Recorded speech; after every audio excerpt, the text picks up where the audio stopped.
So I'm just going to be looking at this post by Elliot at his Curie blog uh, regarding a new book and Elliot's thoughts about it. And you can get some sense of his thoughts just from the title. Dennis Hackethal, Plagiarist. Uh, Elliot's very direct. It's sort of his modus operandi.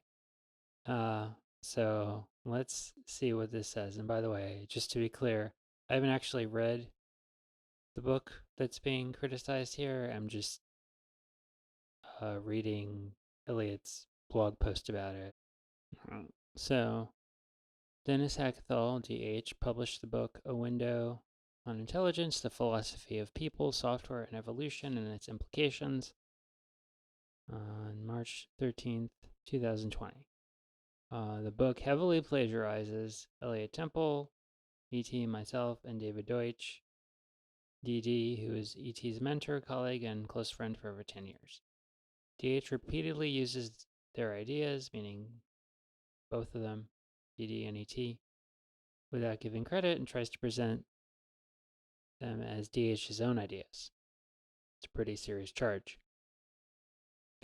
D.H. came to E.T. in December 2018 and initially treated E.T. like a mentor he was thrilled to have found and be able to learn from. Finally, D.H. found an expert who knew a ton about the topics D.H. was interested in and had good ideas instead of bad ones. In D.H.'s opinion, most experts are terrible, but D.D. and E.T. have great wisdom. And E.T. was actually accessible to learn from, unlike most experts. So that sounds like a very happy time. So something obviously went horribly wrong. DH joined E.T.'s discussion forums and got lots of learning help.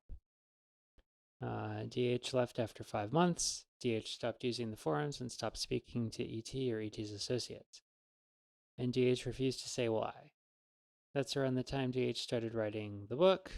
Later, now that's significant, because you do have to wonder, like, to approach a community in a very excited way, and then you just leave, and then you start writing a book. That's, I mean, I don't know. It's a sort of thing where it at least raises the question in my mind if like the involvement in the community and like maybe this was the plan, maybe it was a premeditated thing. I don't know. Like I don't know that. I'm just speculating. But like the thought does occur. Um so later posting elsewhere on the internet, DH communicated that he has a hateful attitude towards ET and ET's associates, even though DH still seems to be a huge fan of their ideas and even filled his book with their ideas, which is an interesting state to be in. Despite cutting contact, DH continued reading ET's writing. The below post goes over some examples of how DH's book plagiarizes ET and DD and also does some copyright infringement. This is a sort of egregious, extensive plagiarism that gets people expelled from universities. It's not just a little bit.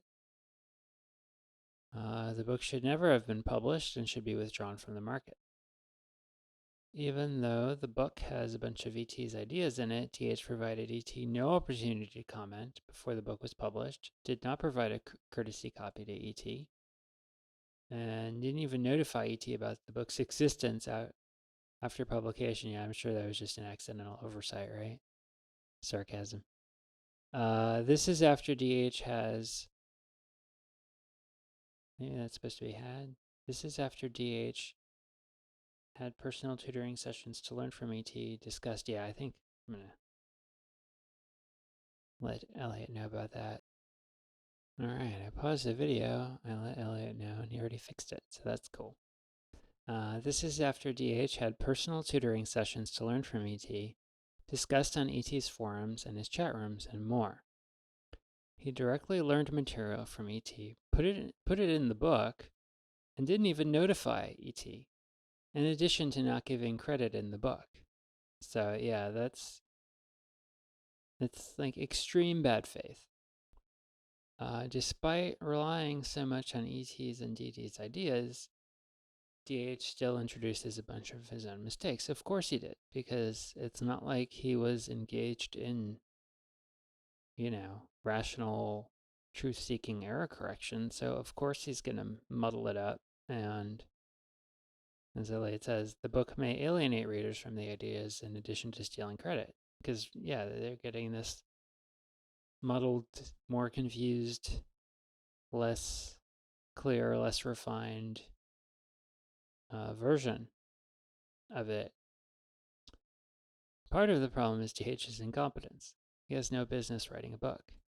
He doesn't know how to cite things. That's true. And Elliot gets into that. He screws up badly when speaking about some Richard Dawkins material. He flames Nick Bostrom inappropriately.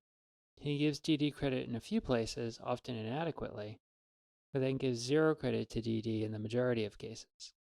However, it's not just incompetence. DH's intentional malice is clear because, for example, ET's name literally isn't in the book even once, even though it's packed with ET's ideas. Details for all these points are covered below. DH's response to the issue is also covered below.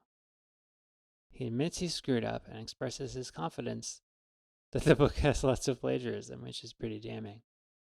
DH says he'll fix the plagiarism if ET finds it for him, but then he immediately breaks his word and refuses to even read documentation of the problems that he'd just requested.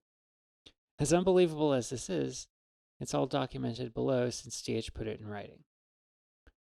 As a likely further response, this website was DOS, that's a denial of service attack, sent extra traffic to break the website so pages don't load. Shortly after, DH saw a draft of this blog post, but before it was posted.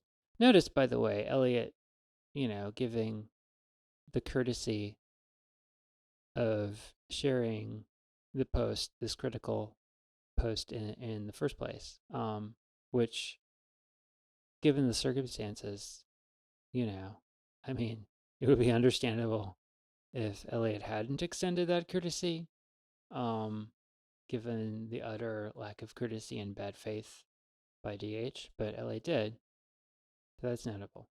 So speaking of the DOS, whoever did this is a criminal, and the timing of the DOS seems unlikely to be a coincidence. The DOS was presumably done by DH or someone he told about his plagiarism. I don't recall this website ever being intentionally DOS'd before, while this DOS was clearly intentional. It's not just, for example, a web spider ignoring robots.txt. Right, that would be a hell of a coincidence where the first clearly intentional DOS attack happens right after this blog post is made available to somebody who doesn't like it, isn't going to like it. For security reasons, I won't provide technical details. I'll just say the attack quickly made the website stop loading for anyone. If DH isn't involved in this crime, he should provide the evidence he has about the crime, such as who he told about the plagiarism issue and thereby provided motive to. I've contacted DH about this. If DH won't help catch the criminal, all civilized people should shun him even more than they should for his plagiarism. Note as context that DH has a recent history of breaking laws associated with criminals and lying in defense of criminals. And that's, this NDB stuff is really wild. You should, if you haven't read that, somebody out there is not a fan of Elliot and has some real issues. Note, I haven't read much of DH's book and don't plan to. I just skimmed a few parts and searched for keywords. There are probably many other issues which I don't discuss here. My impression from skimming was that there were a bunch more problem issues that I didn't read more about. The parts I comment on were easy to find fast. I did look at all instances of DD's name 20, ET's name 0, and ET's website 3. So I know what credit was given to them. I didn't check if other people like Karl Popper were plagiarized or not. The below is only lightly edited because it's good enough to communicate the info, and I want to get back to educational writing and philosophy research ASAP. Fair enough. By the way, I would normally read something like this in reader mode in Safari, but it doesn't. Reader mode doesn't work well with these colored backgrounds. So yellow quotes like this are from DH's book. Criterion of universality. X is the universal Y. If it can do all the Z's, all the other Y's can do. This sentence comes from when ET was teaching DH what universality is. One part of the educational help DH got was a discussion involving 20 emails. That may sound like a lot to people, but I mean, such discussions are common on FIList or even much longer. That's my little side comment there. In it, ET wrote, X is a universal Y if it can do any Z that any other Y can do. I noticed there's a change there, by the way. This is where in Elliot's formulation, he's talking about any Z, any other Y, whereas with TH, he's talking about all the Z's and all the other Y's, which at least introduces some ambiguity. It's less precise and less clear, because if you say my Mac can run any Mac program, then that could be true and reasonable, meaning like any given program, you can run it. If you say my Mac can run all the Mac programs, then it's like, well, maybe you're saying you could run them all at the same time or something. So it's a little like there's some meaning change there potentially. So Elliot continues, DH had trouble understanding. He wrote, for example, I think I'm still confused about universality. I still don't know how I feel about this period convention, by the way. But after further educational efforts by ET, DH understood the idea enough to copy that sentence into his book and plagiarize the topic in general. There's just something about the matter of fact. I mean, I'm not disagreeing. It's very blunt. IET recognized the sentence immediately when I saw it. It was a major topic I educated DH about. The sentence is highly distinctive. This isn't plausibly an accident. Right, yeah, that's pretty much a lift with some changes, with some like minor changes, but here's another example of the plagiarism related to universality. Whichever way one chooses to define domains in which to look for universality, it is crucial to pick useful qualifiers and determine meaningful domains. This is an important idea, which is closely related to the criterion of universality above, that ET had to explain to DH multiple times before DH finally understood it. And the idea is original to ET, not common knowledge, but no credit is given. All right, plagiarism and copyright. Plagiarism is taking credit for ideas or writing that isn't yours. Plagiarism is DH's main offense. It's the thing that gets people flunked out of university classes for being unethical. Copyright protects the specific form of a work, but not the ideas or concepts. It's the thing that gets lots of YouTube videos taken down and people get sued over it. It's a well-known law in widespread use. So DH could write about a criterion of universality in his own words, and it would only be plagiarism if he didn't give credit, but not copyright infringement. When he uses ET's words in his book without quoting them or giving credit, then it's copyright infringement. To avoid breaking the law, DH has to write his own words instead of borrowing sentences that AT wrote. The slight rewordings don't make it okay. You can't get around copyright that easily. That's true. Note that copyright has an exception called fair use. If DH had quoted ET's sentence and said ET wrote it, then it wouldn't be a copyright violation, even without ET's permission to use a sentence. Right? Yeah, you don't need to. It's often considered best practice if you ask for permission, but it's not required. Fair use allows quoting a little bit of someone's writing for example, critical commentary or educational purposes, but it doesn't allow taking credit for other people's work. Yeah. Yeah, and this was no citation was given, no quotation was indicated. This was not fair use. This was unfair use. Copied question and plagiarized chapter. It is essential to ask, hard to vary given what constraint. I remember the yellow is DH. Those quote marks indicate dialogue or speech, not a quote from another author. But it's actually an exact quote from me without credit. That's interesting that DH gave the quote but not the source. And right, it would without any source indicators, it just looks like a dialogue or speech, or it is essential to ask the question, and then yeah, you're saying what question, but it's not. That's this doesn't mean another person said it, but Elliot actually said it. There's something weird about that.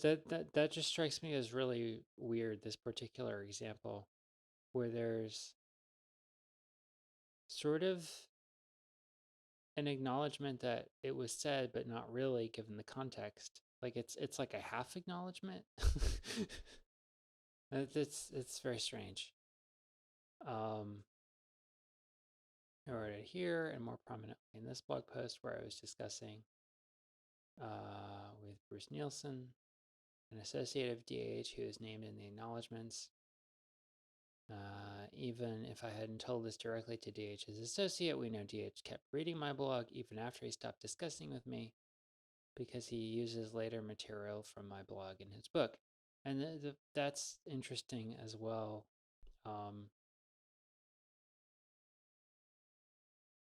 Like that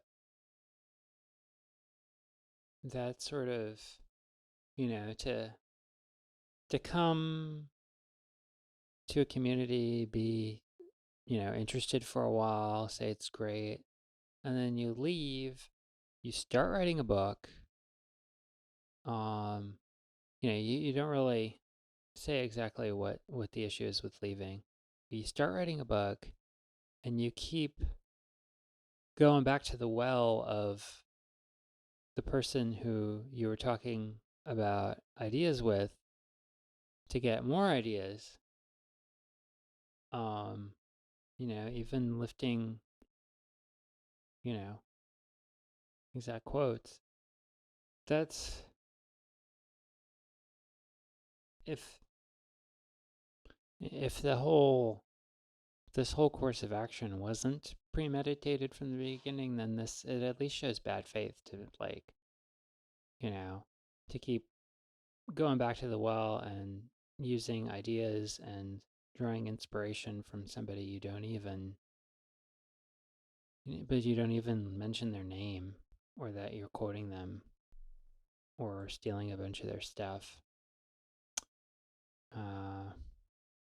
Much of the rest of the chapter is paraphrasing ET without credit, such as this sentence. We want an implementation to be hard to vary while still solving the problems it purports to solve.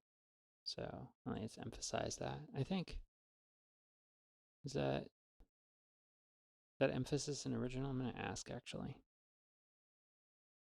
Alright, so the emphasis is in the original. E.T. has said things like this many times, for example, a 2011 formulation on the Fabric of Reality email group. Knowledge is information that is hard to vary while solving the problem, that it's designed or adapted to solve equally well or better. Although DH's phrasing is based on E.T.'s writing, much of this concept was originated by DD. DD isn't credited for it either. Oh, it's... yeah. The chapter has one footnote about one specific idea. First came across the idea of using multiplication as an example of knowledge in computer programs here. Then you can see this starts off as an archive link, but it's to Elliot's website, which is in turn based on the concept of structural epistemology, which goes back to David Deutsch and Kolya Wolf. DH doesn't give any credit in the main text and doesn't give my name or a direct link to my website. And DH understates how much material he got from ET's posts, of which there are three other main ones on the same topic. The ET emailed to DH by DH's request in late 2018. The posts supplemented a discussion where ET taught DH about it verbally. With just this one site and no mention of ET's name, DH spends most of Chapter 3 explaining ET's work, some of which, as ET has acknowledged, DD helped with or originated. DH doesn't credit DD either. So yeah, that's...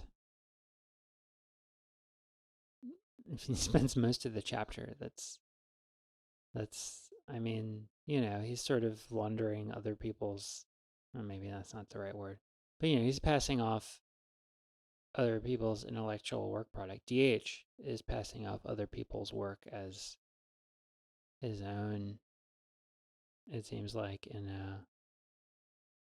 an ongoing and systematic way. DH borrows extensively from ET's way of teaching and explaining these issues for a whole chapter, and provides just one endnote. And the fact that it's an endnote is significant because you don't even, like, a lot of people don't even read the endnotes. And provides just one endnote mentioning where he got the general idea of using multiplication as an example. But ET didn't just mention multiplication would be a nice example.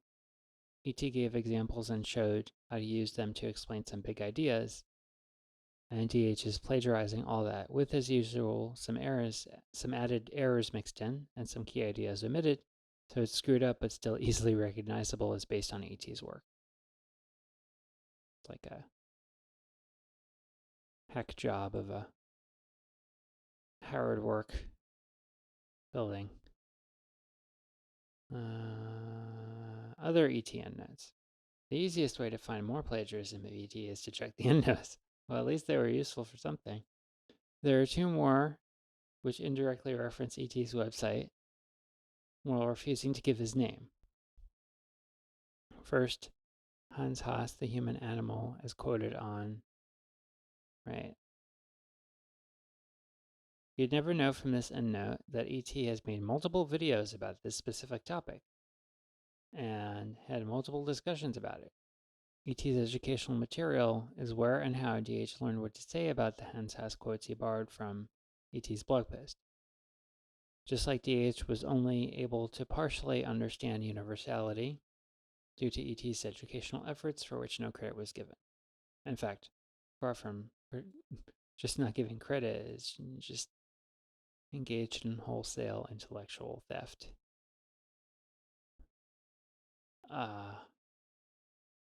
That's my little comment at the end there.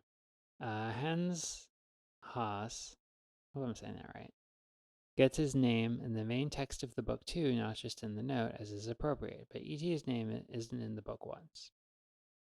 Sure, it was unintentional omission. Sarcasm. The whole section on animal learning is heavily based on the ideas of ET and DD, including ET's category of blog posts about animal intelligence. ET has also made several videos on the topic, had several debates, and had many earlier discussions about it on the email forums. They are distinctive ideas which DH plagiarized. We can explain this easily enough. We can explain this easily and well through the existence of an inborn pathfinding algorithm whose results just need to be stored in memory for later retrieval, says DH. DH got this specifically from ET. DH didn't know it until ET taught it to him personally. Before learning from ET, DH actually had conventional mainstream views about animal intelligence. No credit is given for radically changing DH's conclusions on these matters and teaching him the entire point of view he's writing in the book. All right. The last endnote related to ET is, as far as I'm aware, the notion of such a meta-algorithm was first introduced in the form of a fail-safe, but its significance underestimated here. And then there's a link to Elliot. This includes an unargued, unexplained, unreasonable claim that Elliot, or that ET, made a mistake. ET's extensive knowledge of an obscure subject is not evidence that ET underestimates it. ET's bringing up something original, as DH believes it to be, is not evidence that he doesn't realize it's significant. Let me just pop over to this link.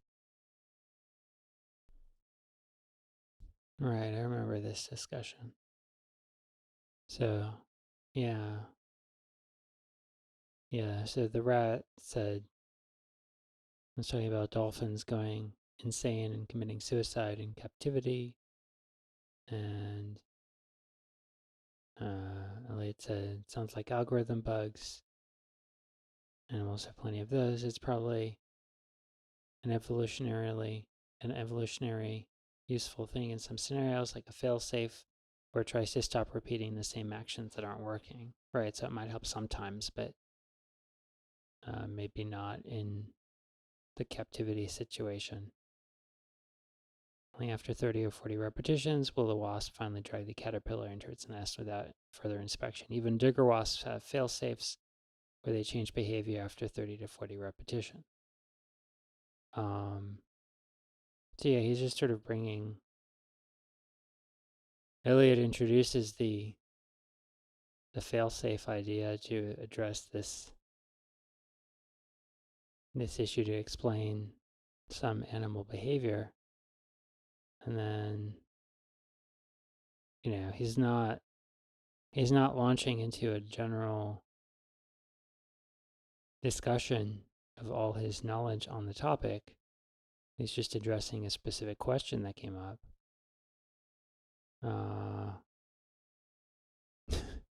Right. Elliot's extensive knowledge of a obscure subject is not evidence that he underestimates it. Yeah, it's just, well, how I read the endnote here is just basically DH wants to signal that he's smarter than Elliot, and Elliot brought up this thing, but DH realized the true significance. And I'm trusting Elliot that this isn't and also just the form, like if you make this comment in an endnote and you probably haven't explained this elsewhere. So yeah, that's lame. Again, ET's name isn't given, and this is only an endnote, so a reader could easily never realize that even this little bit of partial credit was given. DH uses the term meta-algorithm 95 times in the book, inspired by ET and no one else, according to DH's own account, but doesn't give ET meaningful credit. I actually think DH is confused about the issue and its originality. It's already in widespread use by programmers, which DH apparently hasn't noticed, but certain applications of it by animals, maybe 2 animals? Alright, so it was 2 animals. Adding some typo correcting value here. Original to DG and ET, but I won't get into it more. Note that the link here goes to a post ET wrote in November 2009, over 6 months after DH had stopped speaking to ET without explanation. It shows DH was still reading ET's work and using it for his book, including specifically ET's posts relating to animal intelligence. Yeah, it's such a bad faith thing. You know, you, yeah. Learn from somebody, you ask them questions, you hang out for a while, then you leave, start writing a book, use their stuff, use their new stuff, their like latest stuff, and don't give any credit. It's so nasty. Another plagiarism example is DH's discussion of golden rice and the precautionary principle. Is it a coincidence that ET wrote about golden rice and the precautionary principle also in November 2009 while DH was reading ET's work and writing the book? That ET post also explained the non-standard view of Pascal's wager, and then DH writes something similar about Pascal's wager in another part of the book. DH did change it by incorrectly lowercasing the W in wager, even though it's a proper noun. Oh, man. I skimmed DH's book and noted a few topics discussed which are distinctively associated with DD. Then I searched for every time DD's name was used to give DD credit. Subtracting the times DD got credit from the list, the rest are plagiarism. Topics plagiarized from DD include problems are soluble, problems are inevitable, various universality stuff, including the jump to universality, using DD's exact phrase jump to universality 7 times, reach, and criteria for reality. These are major ideas from DD's books, especially the beginning of Infinite. Yeah, this is pretty flagrant. They are highly original and distinctive ideas which DH gives 0 credit for. DH's book title, A Window on Intelligence, is also based on DD's chapter title, A Window on Infinity, in BOI without credit. Yeah. It's interesting though. Like he at least gave DD, I mean, he at least acknowledged DD's existence, which is more than can be said for how he treated Elliot. Like partial, incomplete, uh, source citing and scholarship is not great, but it's better than absolutely nothing. Topics where DD got some credit include structural epistemology, hard to vary, universal explainers, static and dynamic means, Church Turing Deutsch principle, and if you can't program it, you haven't understood it. Also, the contrast shows more more intentionality in the treatment of Elliot, because like we could say maybe that the treatment of DD. Right, Elliot mentioned this earlier. What I was going to say, DD gets some credit, maybe inadequate, but there's something. But Elliot's not even mentioned once. He just gets a few archive.org links. So, if we treat the treatment of DD as like the as like what DH can do when he's ineffectively trying to do to cite his sources, to cite other people's ideas, then any departure that's like way worse than that is it shows a conscious intent, because we can say, well, he knows how to do half-assed citation, mentioning mentioning somebody's name at least part of the time. It's not just that he's like never thinks of it, you know. So then, how do you explain the treatment of Elliot? Well, he's just being a bad actor. Uh, if presumably because of the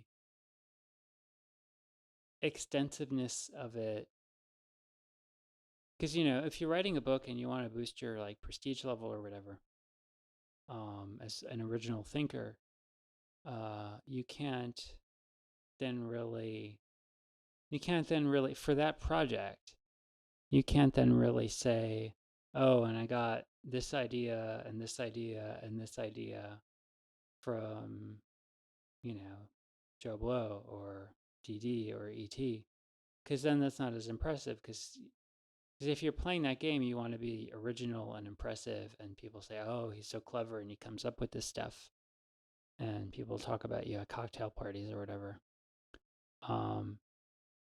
But if you cite things with a more of a rigor and scholarly integrity, and you're not actually adding anything, then that becomes pretty clear. If you're just sort of regurgitating other people's ideas, which I mean, people do that, and like a lot of university papers are just regurgitations, and you can get an A, basically doing that in a lot of cases. But DH wanted to put out a book, and you know, and come off like he has some original contributions to make. So then he has to play this game where he's hiding the extent to which he's relying on other thinkers for the stuff that he wants to take credit for. Um, when somebody else's name is in the idea you're discussing, that makes it a little difficult to pull that game. But and also if they're high profile, because other people reading your thing will have read at least a summary or a book review of other people's stuff. So if they're like if the person you're drawing on is a high profile thinker, then it's going to be more difficult um, to deceive people. But if they're just if they just have like a blog or something, and even if it's I'm not Elliot has more than just a blog, but like I think you know what I'm saying. Like if they're not a high fame level, let's put it that way. If their fame level is much more modest, and most people wouldn't have heard of them, then you can just if you're unethical, then I guess you can just go to town. All right, so I think I was here. Topics where DD got some credit include structural epistemology, hard to vary, universal explainers, static and dynamic memes, Church Turing Deutsch principle, and if you can't program it, you haven't understood it. In the first 3 of those 6 cases, DD's name only appears in an endnote. That's interesting. Not in the main text of the book.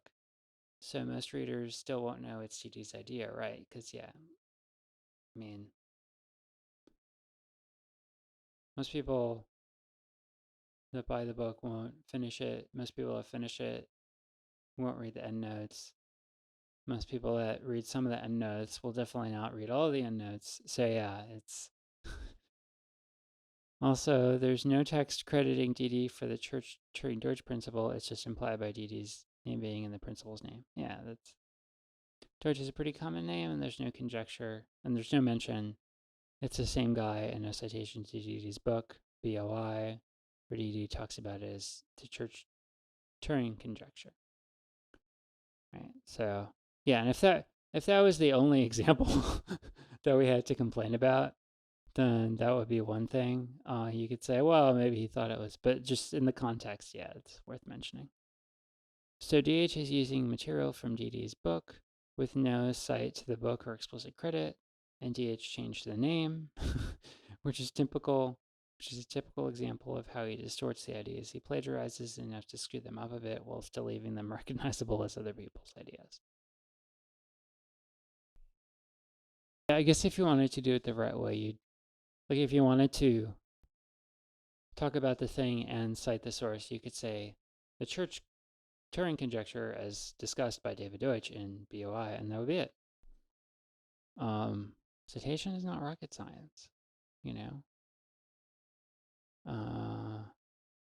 There's also an endnote linking to a DD blog post. I didn't read that part of the book to investigate further. Besides a list of plagiarized DD topics above, all the other DD topics in the book are also plagiarized since they aren't some of the few topics where credit was given.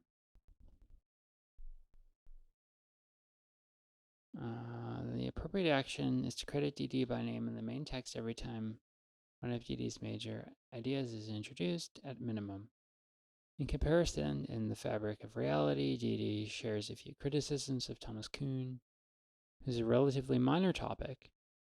The index indicates that Kuhn comes up on only 11 pages in a 22-page section of the book and isn't mentioned at all elsewhere. Nevertheless, Kuhn's name is used 26 times, while DD's name is used 20 times in DH's book. Where DD is basically the main theme of the whole book, right?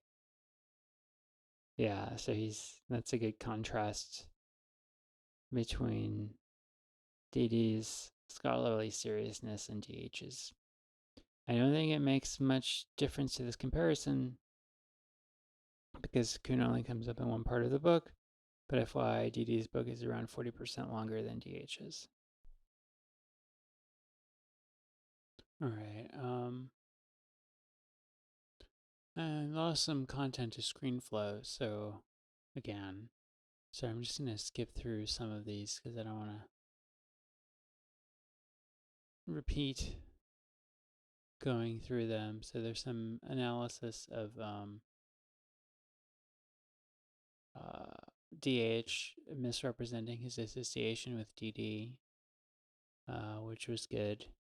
In which I think, I'll make some general remarks about these, but I think somebody reading this section might think it's that Elliot is interpreting tirelessly answering in a like super literal way, but I think Elliot's argument is reasonable, and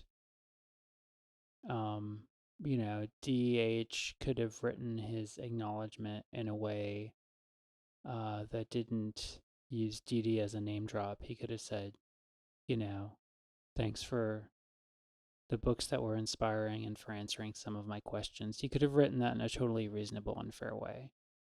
But he didn't. The Feynman the Popperian thing is interesting just because it's such a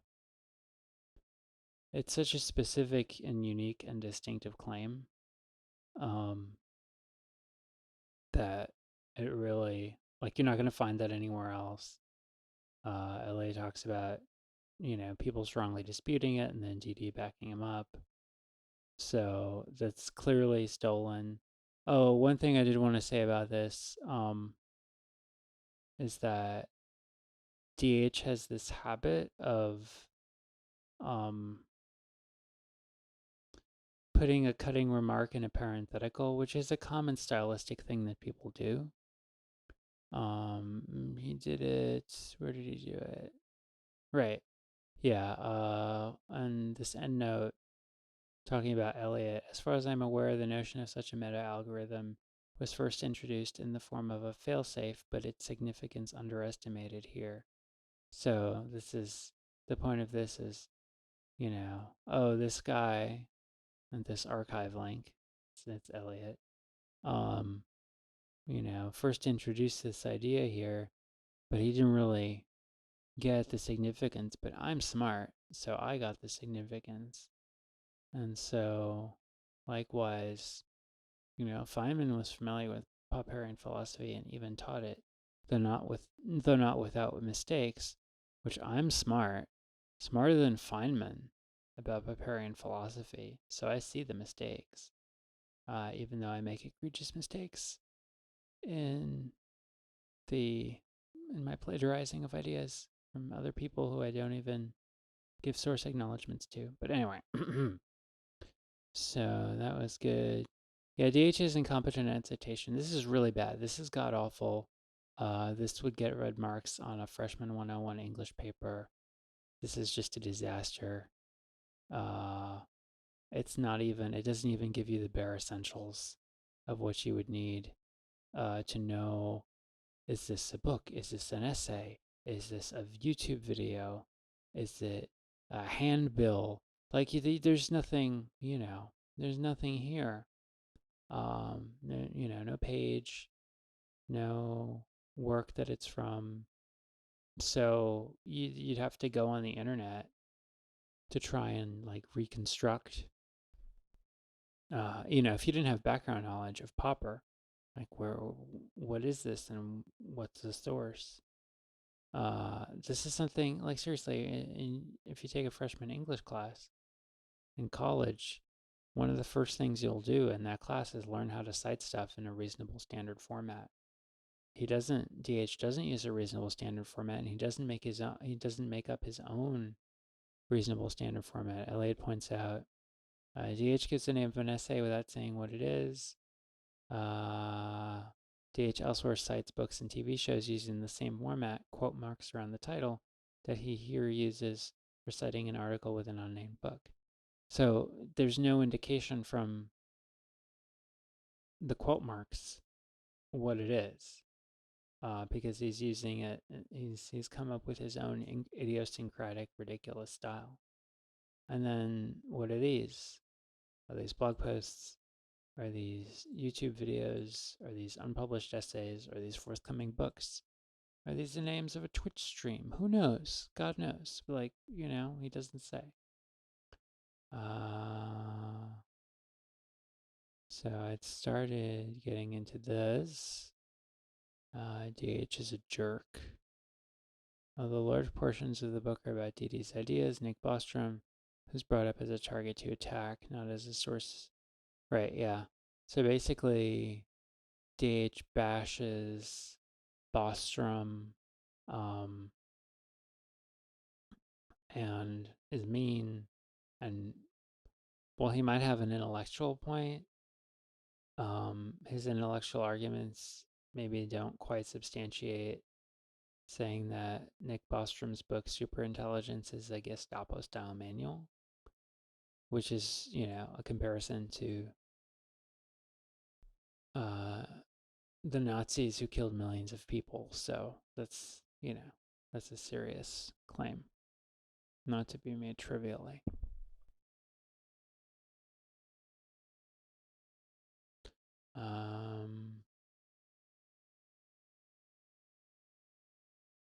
Lots of Okay, so I think it was here. Lots of the reasoning DH uses for attacking Bostrom and AI alignment and slavery is plagiarized from ET. DH also plagiarized the view of a new AGI as similar to a child needing an education. Comments like, if you build an AGI, you are a parent, are taken from ET. The AGI material is easily recognizable and distinctive while also being changed enough to screw it up. By the way, elsewhere, DH also brings up parenting to talk about it being an area heavy with static memes, which is again something he got from ET rather. And again, that's a really distinctive claim. I mean, like the level of plagiarizing of ideas is just,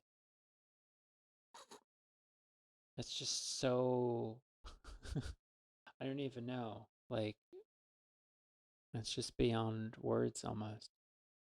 DH also slanders the U.S. South and other slaveholding societies throughout history by implication, by suggesting that slaveholders only ever gave slaves the minimum food, shelter, etc., to keep their slaves alive, to get acceptable work out of them. A slaveholder needs, so DH says, a slaveholder needs to keep his slaves alive so that they continue to work for him. He improves their well being only to the point they can perform the work to an acceptable degree. That's super false. This degree can be much lower than what promotes comfort or health, resulting in tremendous suffering. I mean, first of all, this like this seems to be contemplating chattel slavery, which, and it's not even true then. And but then the way it's written, because there's been societies that have had different forms of slavery over the years that had different norms about them. So, but it's not, and it's not even true in the most extreme case. So, although I'm not a fan of slaveholders, this is an unfair attack that doesn't accurately represent slavery throughout history, rather. There have been many times that slave owners were kind to slaves and even voluntarily freed them. Not all slaves were horribly mistreated, some were horribly mistreated. For example, in the silver mines of ancient Greece, including too often being mistreated to the point that they didn't stay alive, contrary to what DH says. Yeah. Well, it's like, some people, yeah, they even accepting a mental model where people can be property, like business owners vary greatly in terms of how well they take care of their property. That's, you know, not everybody actually does the minimum to maintain it. And the same can go for when societies where human beings are treated as properly. So I suspect DH is thinking in terms of game theory, but hasn't read about slavery in actual societies. And that's the other thing, is that like human beings are people, and so in reality, people often treat them as such, uh, even even if they're in a slave relationship. Um, they still often, they don't. Their owners don't treat them just like a widget. Oftentimes, like a ball bearing or something. Like it's so yeah. There's something like rationalistic about this analysis. Okay. Another odd use of the concept of slavery is the evolutionary biologist Richard Dawkins discovered that organisms are protective shields genes build around themselves. Organisms are the slaves that genes use to spread through the population, and like all organisms, human bodies are the slaves that genes use to achieve this purpose. First of all, the term survival machine appears 96 times in Dawkins' book, The Selfish Gene. That's why I still remember it even though I haven't read the book for many years.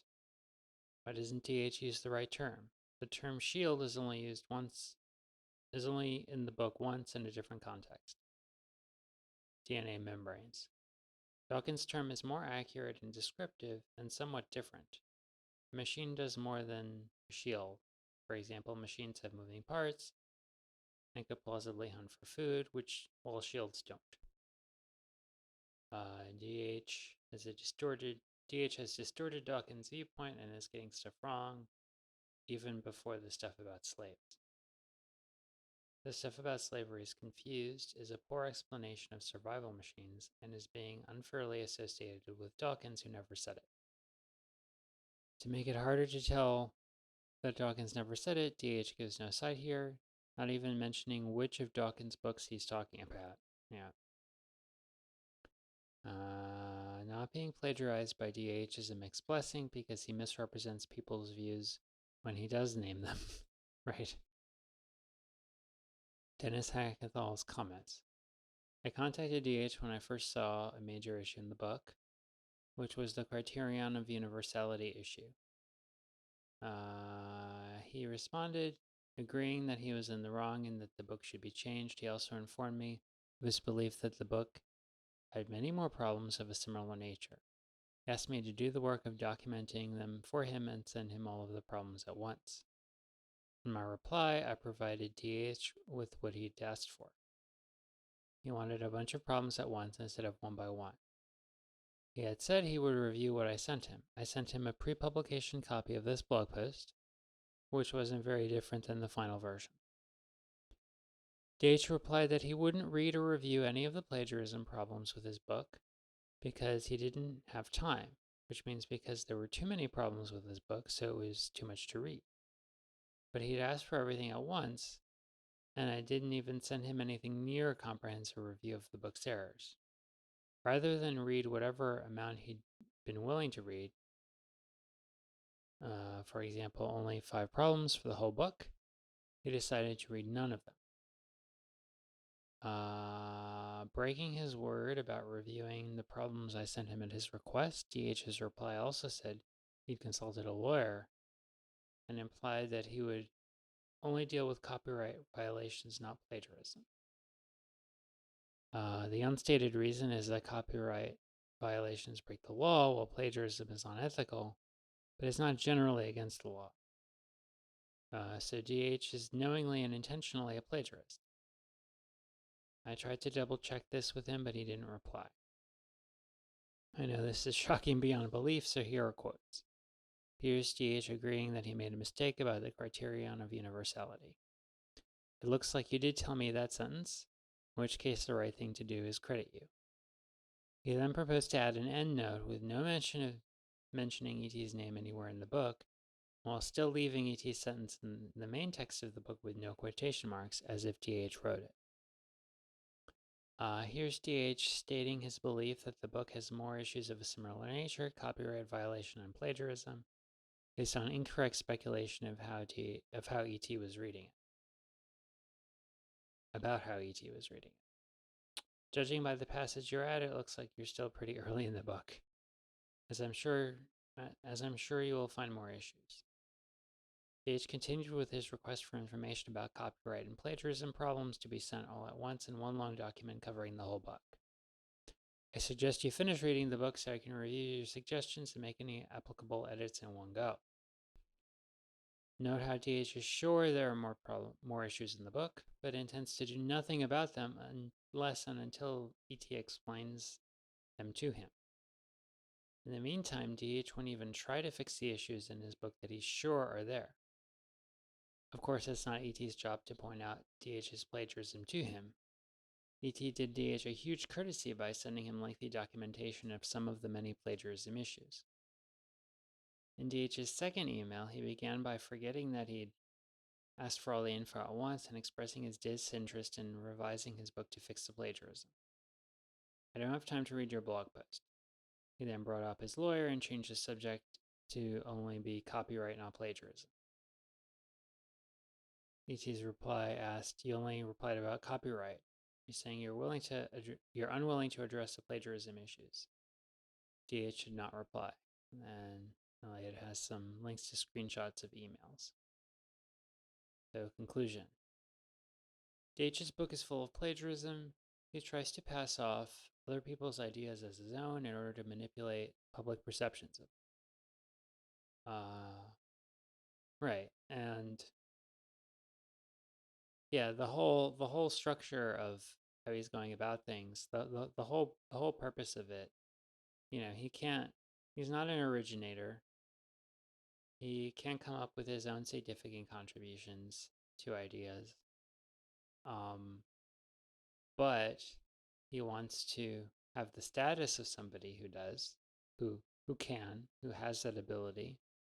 So he has a desire for the unearned, and that desire,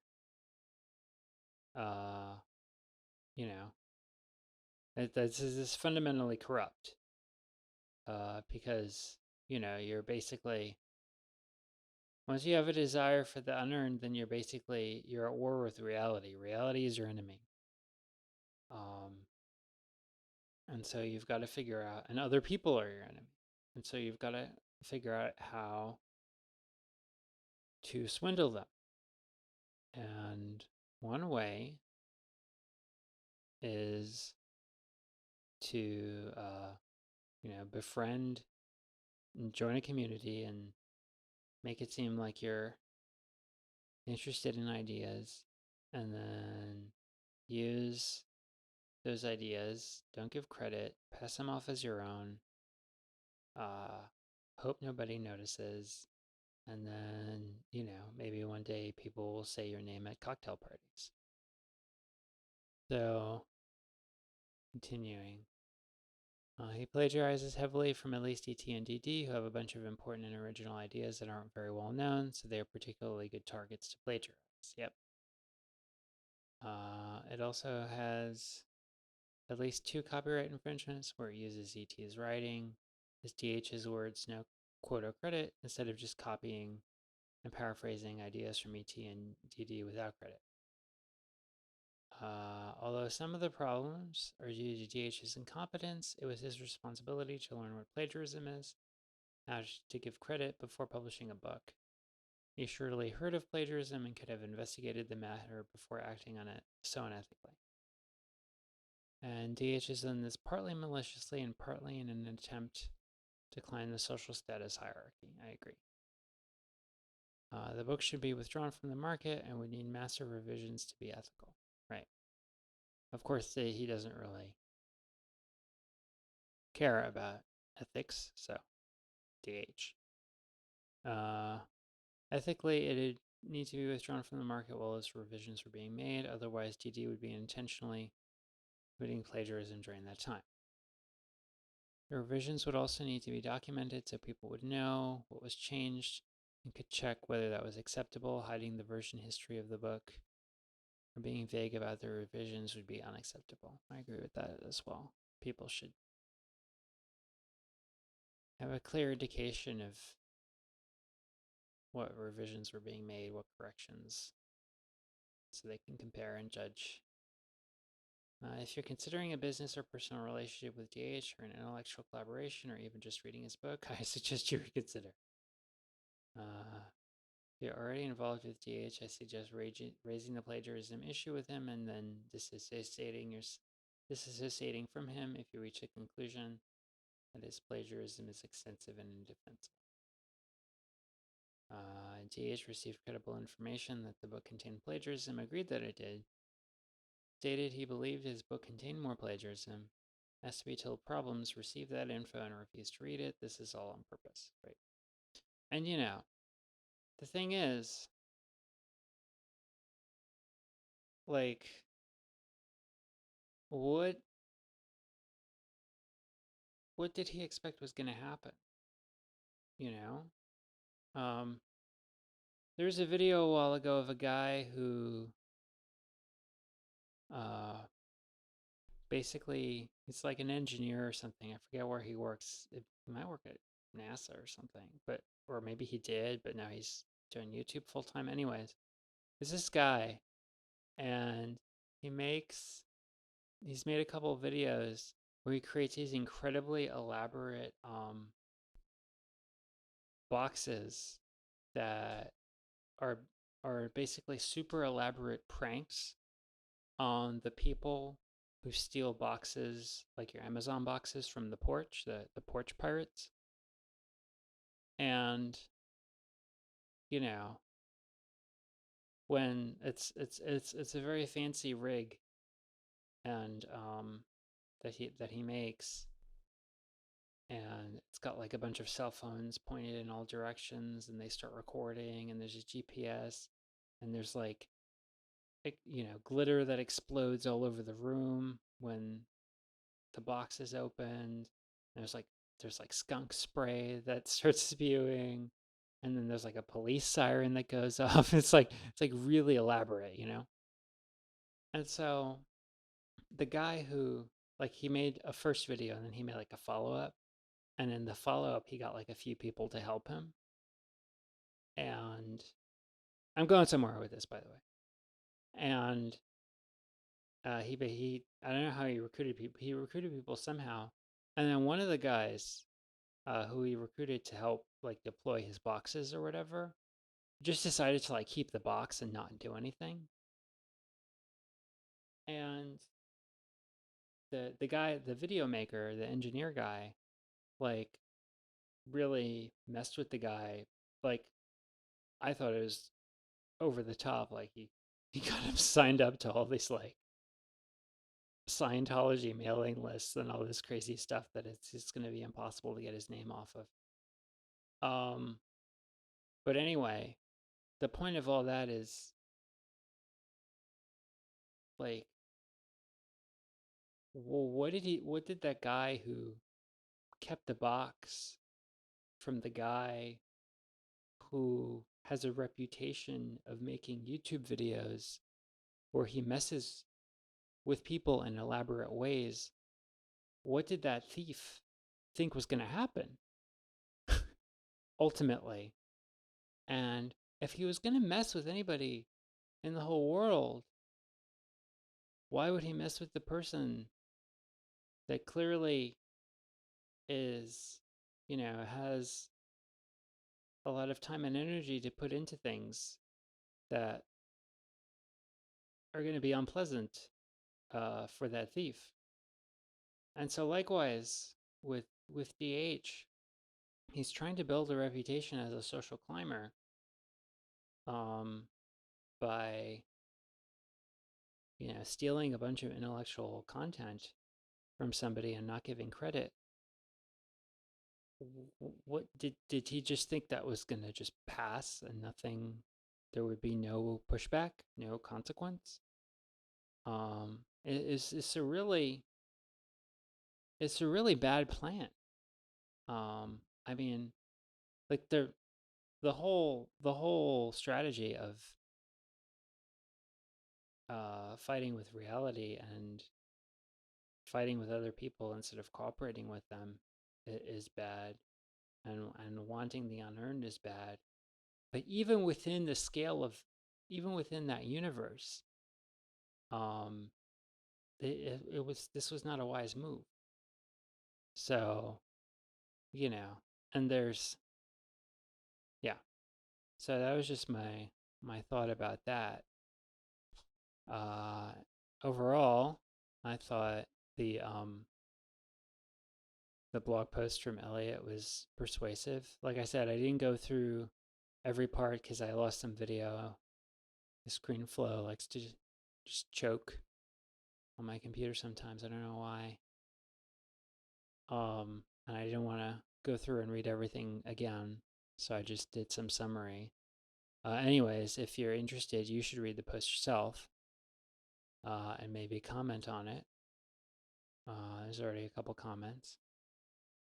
And, this is the issues of, what counts as plagiarism and what counts as giving good credit, sufficient credit to a source, what is appropriate citation to give, and, you know, just how not to be a jerk and how to problem solve. Like these are important skills to master if you want to be an intellectual, if you want to accomplish anything worthwhile in life. So with that, I end my video.